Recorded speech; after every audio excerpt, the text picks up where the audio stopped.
കേരളത്തിൽ ആശാവർക്കർമാർ നടത്തിയ വലിയ സമരമുണ്ട്, വലിയ പിന്തുണ കിട്ടിയ സമരം. ആ സമരത്തിന് പിന്തുണ അറിയിച്ച് വന്നവരാണ് ഇപ്പോൾ ഇവിടെ ഭരിക്കുന്നത്. ഇത് കൊടുത്തുനിന്ന് അവകാശപ്പെടുന്നവരാണ് ഇവിടെ വന്നത്. അതിന് സമാനമായ ഒരു സമരം എന്തുകൊണ്ട് 37 ദിവസം നീട്ടിക്കൊണ്ടുപോയി ഗവൺമെന്റ്? പൊതുവിദ്യാഭ്യാസ രംഗത്തെ എല്ലാ പ്രശ്നങ്ങളും അറിയാവുന്നവരാണവർ. വേക്കൻസികളെ കൃത്യമായി റിപ്പോർട്ട് ചെയ്യുന്നതുൾപ്പെടെ ഈ PSCക്ക് റൂൾസ് പോലും ഇല്ല. വിദ്യാഭ്യാസ യോഗ്യത പോലും PSC മെമ്പർമാരുടെ വിദ്യാഭ്യാസ യോഗ്യത പോലും കൃത്യമായ മാനദണ്ഡങ്ങളില്ലാതെ മുമ്പോട്ട് പോകും. ഈ സമരത്തിന് ജനപിന്തുണ കണ്ടിട്ടാണ് ഇപ്പോൾ ഈ ദിവസം ഒത്തുതീർപ്പിന് ഗവൺമെന്റ് തയ്യാറായത്.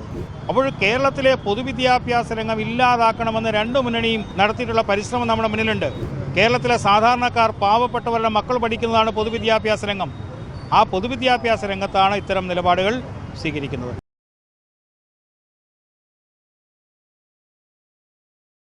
LPST റാങ്ക് പട്ടികയിൽ വന്ന ഉദ്യോഗാർത്ഥികളുമായി നിലവിലിപ്പോൾ വിദ്യാഭ്യാസ മന്ത്രി ചർച്ച നടത്തിയിരിക്കുകയാണ്.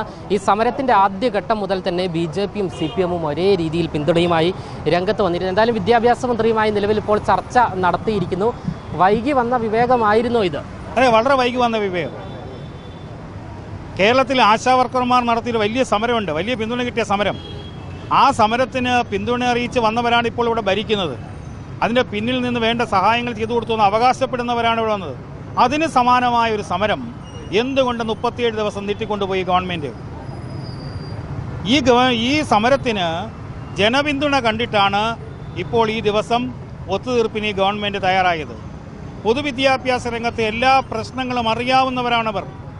അപ്പോൾ കേരളത്തിലെ പൊതുവിദ്യാഭ്യാസ രംഗം ഇല്ലാതാക്കണമെന്ന് രണ്ടു മുന്നണിയും നടത്തിയിട്ടുള്ള പരിശ്രമം നമ്മുടെ മുന്നിലുണ്ട്. കേരളത്തിലെ സാധാരണക്കാർ, പാവപ്പെട്ടവരുടെ മക്കൾ പഠിക്കുന്നതാണ് പൊതുവിദ്യാഭ്യാസ രംഗം. ആ പൊതുവിദ്യാഭ്യാസ രംഗത്താണ് ഇത്തരം നിലപാടുകൾ സ്വീകരിക്കുന്നത്. അതുകൊണ്ട് തന്നെ ഇതൊരു ജനകീയ വിജയമാണ്. ആശാവർക്കർമാർ നടത്തിയിട്ടുള്ള സമാനമായ ഒരു സമര വിജയമാണെന്ന് താൽക്കാലികമായി ഇവിടെയുണ്ട്. 45 ദിവസം സമയം ചോദിച്ചിരിക്കുന്നത് ഗവൺമെൻറ്. സമരം തുടരുന്നു, നിരാഹാരം അവസാനിപ്പിക്കുന്നു. ഷോൺ ജോർജ് കൂടിയുണ്ട്. 40-45 ദിവസമാണ് ഇപ്പോൾ ഈ ഒരു വിഷയം പഠിക്കുവാനായി സമയം ചോദിച്ചിരിക്കുന്നത്. ഇതിൽ തൃപ്തനാണ് BJP അടക്കം ഈ ഒരു സമരത്തെ? PSCയെ ബാധിക്കുന്ന വിഷയങ്ങളിൽ ഒന്ന് മാത്രമാണ് ഈ സമരം. അപ്പോൾ തുടർന്നുള്ള വിഷയങ്ങളെ സംബന്ധിച്ച്, PSCയുടെ അടിസ്ഥാനപരമായ വിഷയങ്ങളെ സംബന്ധിച്ച് നിരവധി കാര്യങ്ങൾ ചർച്ച ചെയ്യപ്പെടാനുണ്ട്. നമ്മുടെ നിലവിലുള്ള വേക്കൻസികളെ കൃത്യമായി റിപ്പോർട്ട് ചെയ്യുന്നതുൾപ്പെടെ ഈ PSCക്ക് റൂൾസ് പോലും ഇല്ല. വിദ്യാഭ്യാസ യോഗ്യത പോലും PSC മെമ്പർമാരുടെ വിദ്യാഭ്യാസ യോഗ്യത പോലും കൃത്യമായ മാനദണ്ഡങ്ങളില്ലാതെ മുമ്പോട്ട് പോകുന്നത്. അങ്ങനെ നിരവധി PSCയെ ബാധിക്കുന്ന വിഷയങ്ങൾ സമരരംഗത്തേക്ക് വരേണ്ടതായിട്ടുണ്ട്. കേരളത്തിൻ്റെ പൊതുസമൂഹം ചർച്ച ചെയ്യേണ്ടതായിട്ടുണ്ട്. BJP അത്തരം വിഷയങ്ങൾ തുടർന്ന് ഏറ്റെടുക്കും. എന്തായാലും വളരെ നന്ദി. ശ്രീ ഷോൺ ജോർജ് ആണ് നമ്മളോട് പ്രതികരിച്ചത്. ഈ ഒരു സമരത്തിന് ആദ്യഘട്ടം മുതൽ പൂർണ്ണമായുള്ള പിന്തുണ BJPയുടെ നേതൃത്വത്തിൽ ഉണ്ടായിരുന്നു. യുവമോർച്ചയുടെ സംസ്ഥാന അധ്യക്ഷൻ മനുപ്രസാദ് അടക്കമുള്ളവർ ഈ ഒരു വലിയൊരു പ്രതിഷേധത്തിന് നേതൃത്വം നൽകിയിരുന്നു. ഉദ്യോഗാർത്ഥികൾക്ക് വേണ്ടി പൂർണ്ണമായും പിന്തുണ നൽകിക്കൊണ്ട് തന്നെയായിരുന്നു അവർ ആദ്യഘട്ടം മുതൽ തന്നെ ഉണ്ടായിരുന്നത്. ഇക്കഴിഞ്ഞ ദിവസങ്ങളിലെല്ലാം തന്നെ വലിയ രീതിയിലുള്ള പ്രതിഷേധ പരിപാടികൾ തന്നെയാണ് സംഘടിപ്പിച്ചുകൊണ്ടിരുന്നത്. എന്തായാലും ഏറ്റവും അവസാനം നിലവിലിപ്പോൾ വിദ്യാഭ്യാസ മന്ത്രിയുമായുള്ള ചർച്ചയിൽ വലിയ തീരുമാനങ്ങൾ ഉണ്ടായിരിക്കുന്നു.